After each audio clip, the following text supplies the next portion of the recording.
오늘도 샬롬을 살아가길 소망합니다. 6월 17일 샬롬 말씀입니다. 오늘 함께 보실 말씀은 사무엘하 3장 1절에서 21절입니다.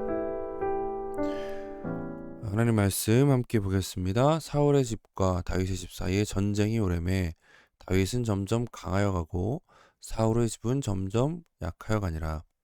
우리가 성경을 볼 때 특별히 성경의 역사를 볼 때 기억해야 될 것은 성경의 역사관은 하나님께서 세상을 주관하고 있음을 드러내기 위한 목적을 가지고 있다는 것입니다. 역사라는 것은 완전히 객관적일 수는 없죠. 그 역사를 바라보는 사람의 그 역사관이 반영되게 되어 있는데 성경의 역사, 사무엘서나 열왕기서나 이제 이러한 역사책들의 주요한 목적은 하나님께서 세상을 주관하고 계신다라는 것을 가르쳐 주는 것이다라는 사실입니다. 그래서 하나님 안에 있는 하나님 편에 있는 다윗과 하나님이 버린 사울의 대비가 굉장히 극명하게 드러나고 있죠. 사실 오늘 본문을 보면 다윗의 정치적인 어떤 일들과 또 아브넬의 정치적인 일들이 이제 보여지게 되는데 다윗이 그렇게 좋은 모습을 보이지 않습니다. 다윗의 행보가 그렇게 좋아 보이지가 않아요. 그럼에도 하나님께서는 다윗과 맺으신 언약으로 인해서 다윗의 실수와 다윗의 잘못에도 불구하고 그 나라를 강성하게 이끌고 계시는 모습을 보게 됩니다. 이 얘기가 우리가 마음대로 살아도 된다 이런 의미로 적용되어서는 안 된다고 했죠. 우리의 잘못과 연약함에도 불구하고 하나님은 하나님의 약속을 성취하고 계신다. 그러니 우리에게 더 좋은 건 하나님의 약속을 믿고 기다리는 것이다. 그리고 다윗의 이 잘못은 나중에 가서 또 다윗의 아픔으로 또 작용되게 되십니다. 그러니까 죄가 하나님은 죄를 용서하시고 죄에 대해서 더 이상 묻지 않지만 죄가 일으킨 어떤 그 결과, 아픔과 상실과 또 분열 이런 것들은 또 남아 있는 모습을 보게 되어지죠. 그 일을 통해 하나님께서 또 죄를 멀리하게 하시는 그런 일을 행하기도 하시니까요. 우리가 언제나 기억해야 될 것은 하나님께서 모든 것 위에 일하고 계신다. 세상의 정치 위에 하나님의 정치가 있다라는 것을 우리가 기억할 필요가 있습니다. 우리가 보는 건 세상의 정치죠. 정치라는 건 힘의 싸움이고 자신의 것을 얻기 위해 힘을 이용하는 게 정치죠. 세상의 정치에 관심을 가지고 그 힘의 논리에 우리가 불안해할 때가 많은데 우리가 기억해야 될 건 그 위에 하나님의 정치가 있다. 예. 때로 그 잘 못하는 것 같고 그 하나님께서 그 모든 것을 이끌어 가시기에 부족할 것 같은 여러 일들을 볼 때가 있지만 그럼에도 불구하고 걱정할 필요가 없다. 하나님은 전능하시고 약속하신 모든 것을 이루신다라는 것을 우리가 기억하면서 말씀을 보겠습니다.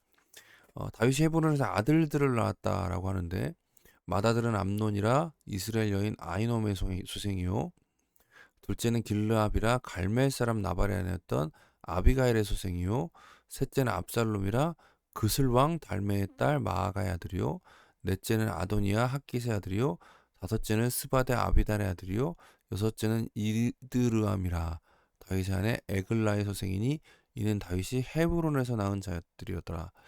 헤브론에서 나왔다라는 것은 사울의 집이 점점 약하여 가지만 다윗은 점점 강하여졌다라는 것을 드러내주는 그런 어떤 서사이기도 한데 한편으로 이 모습이 부정적으로 보이는 이유는 신명기 17장에 보면 이스라엘 왕의 덕목 중에 하나가 아내를 많이 두면 안 된다는 것이었습니다.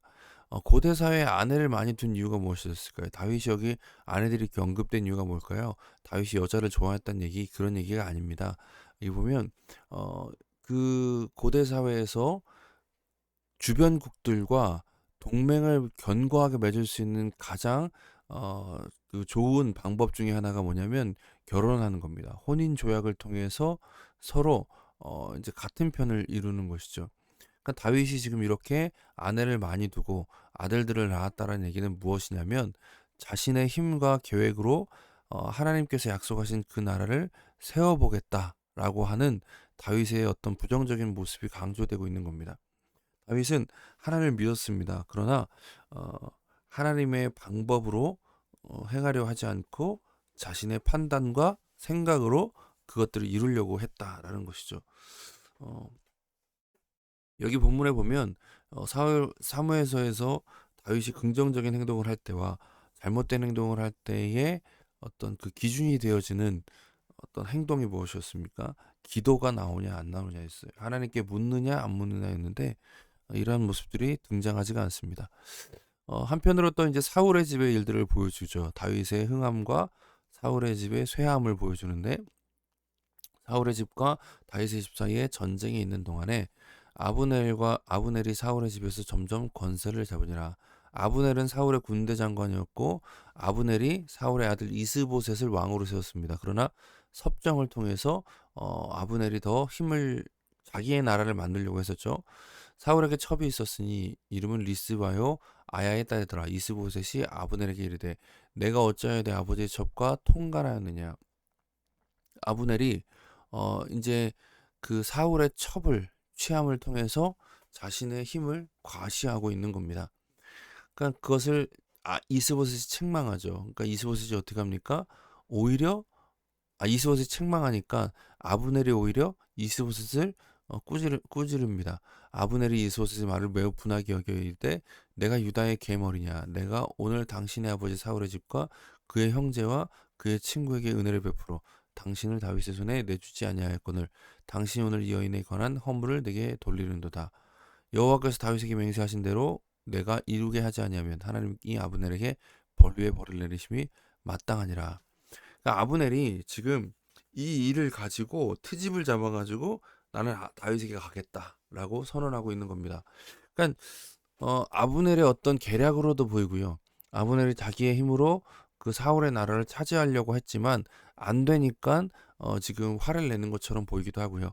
그리고 지난번에 우리가 보았듯이 아브넬이 이미 요압 그 다윗의 군대 장관 요압 군사와 붙어서 졌어요. 그러니까 이제 안 되겠구나 판단 내려서 빌미를 찾다가 이걸 빌미를 만들어 가지고 지금 이스보셋에게서 갈라져 나오는 것처럼 보이기도 합니다. 중요한 건 이제 사울의 집이 끝물이다, 끝이 보인다라는 것을 다시 한번 보여주고 있는 겁니다. 그 맹세는 곧 이 나라를 사울의 집에서 다윗에게 옮겨서 그의 왕위를 단해서 부에세바까지 이스라엘과 유다에 세우리라 하신 것이니라 하매 이러면서 아브넬이 뭘 언급하냐? 하나님께서 다윗을 이미 왕으로 세우셨다라는 것을 언급하고 있어요. 그 이스보셋은 힘이 없잖아요. 최근에 뭐 그 왕과 사는 남자에서 단종이 언급되는데 단종 같은 인물이에요. 그러니까 이스보셋이 아브넬을 두려워하여 감히 한마디도 대답하지 못하니라 하고 있는 거죠. 그러니까 아브넬은 여기서 그치지 않고 실질적으로 이것을 실천에 옮기기 시작합니다. 아브넬이 자기를 대신하여 전령들을 다윗에게 보내어 이르되 이 땅이 누구의 것이니까 또 이르되 당신은 나와 더불어 언약을 맺사이다. 내 손이 당신을 도와 온 이스라엘이 당신에게 돌아가리라 하리이다. 사실 아브넬이 이스보셋을 왕으로 세웠는데 이제 마치 자기가 이거 잘못했다라고 하면서 이 땅이 누구의 것이니까 하면서 다윗과 언약을 맺으려고 해요. 어떤 언약입니까? 우리가 당신 밑으로 들어가겠습니다. 이거죠. 다윗이 이르되 좋다. 근데 다윗은 좋다라고 얘기합니다.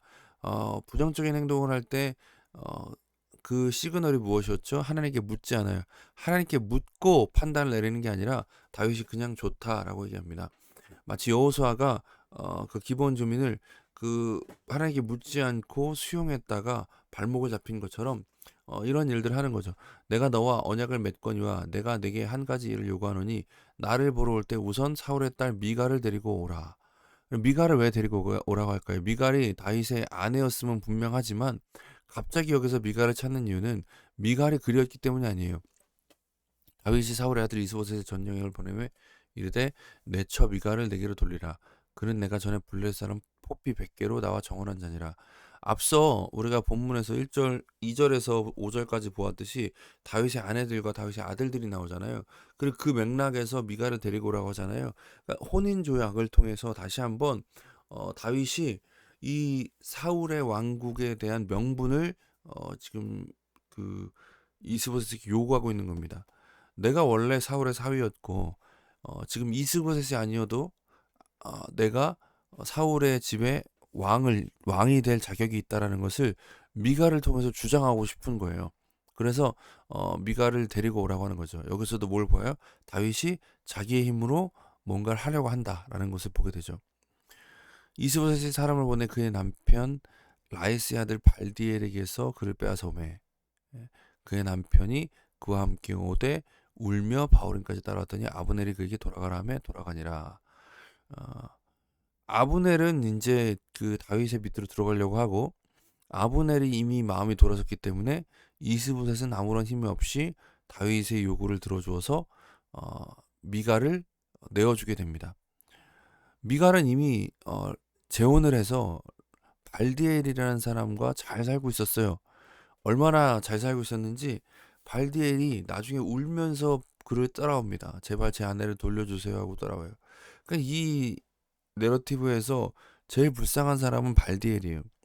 다윗은 자기의 힘으로 자기의 나라를 세우려고 하다가 멀쩡한 가정을 깨고 있는 모습을 보게 되어지죠.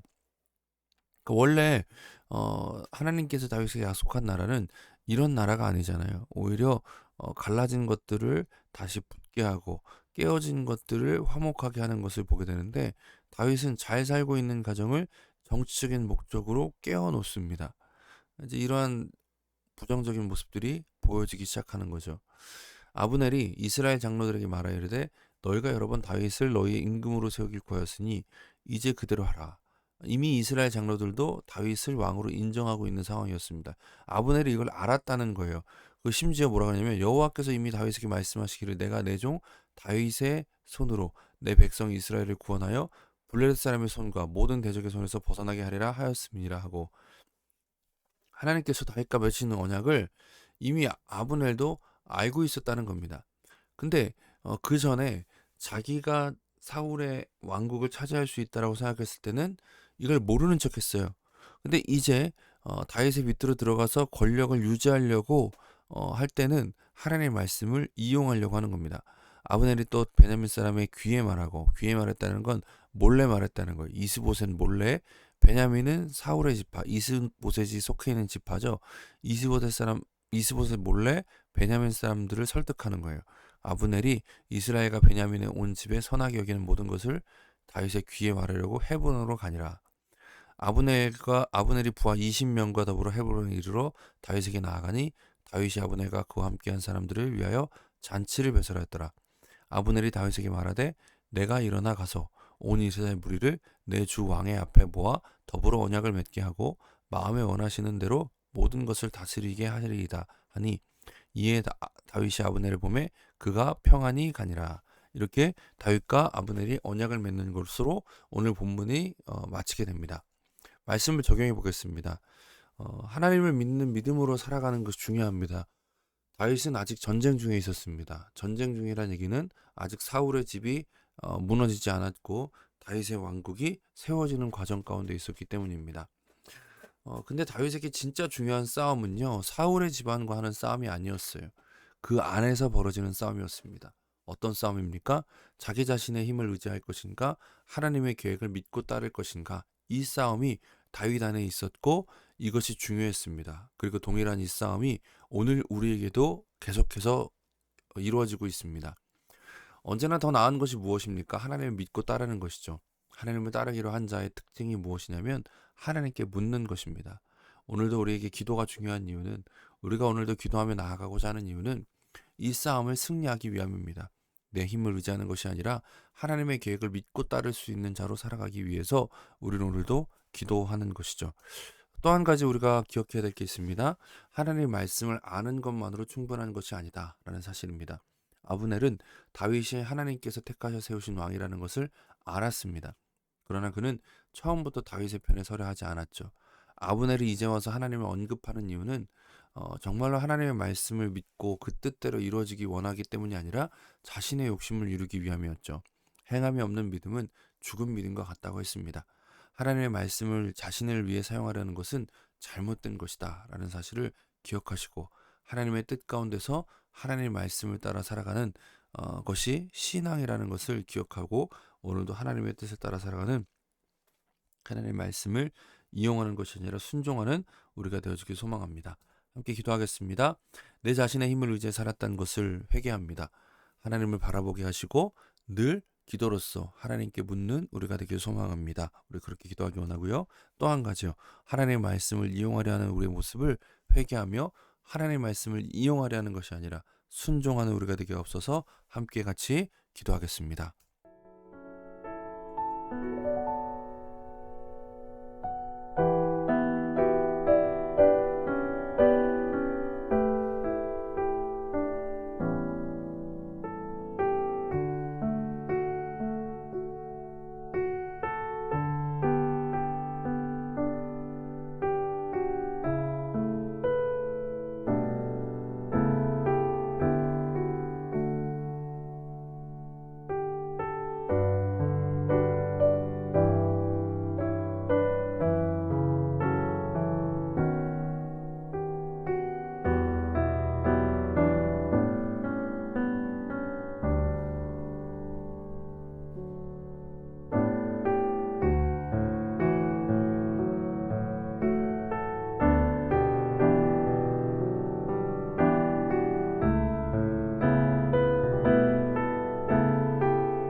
사랑의 하나님, 우리는 자꾸만 하나님의 약속을 믿는다고 말을 하면서도 내 힘으로 살려고 할 때가 너무나 많습니다.